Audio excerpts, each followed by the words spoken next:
चला तर मंडळी, आज मी तुमच्यासाठी पुन्हा घेऊन आलेली आहे अजून एक रानभाजी, ती म्हणजे पेंढरी। तुमच्याकडे या भाजीला काय म्हणतात ते कमेंट करून नक्की सांगा।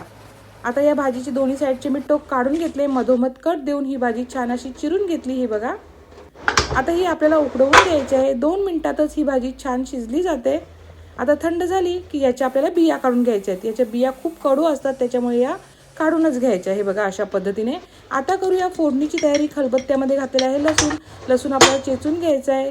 गॅसवर ठेवायचं आहे भांडं, त्याच्यामध्ये घालायचं आहे तेल गरम झालं की त्याच्यामध्ये चेचलेला लसूण आणि बारीक चिरलेली हिरवी मिरची घालायची। आता त्याच्यामध्ये कांदा घालायचा, कांदा जरा जास्तच घ्यायचा आहे। कांदा शिजला की त्याच्यामध्ये घालायचा आहे टमॅटोही मऊ होईपर्यंत शिजू द्यायचा आहे।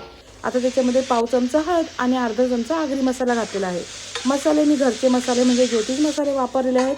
त्याच्यामध्ये घालायची आहे भाजी आणि चवीनुसार मीठ। आता ही भाजी आपली शिजलीच होती, त्याच्यामुळे एक वाफ काढून घ्यायची। त्याच्यानंतर त्याच्यामध्ये वाटलेलं खोबरं आणि गरम मसाला पावडर टाकायची आहे। एक वाफ काढल्यानंतर भाजी मस्त तयार झालेली आहे। याच्यावर घालायची आहे बारीक चिरलेली कोथिंबीर।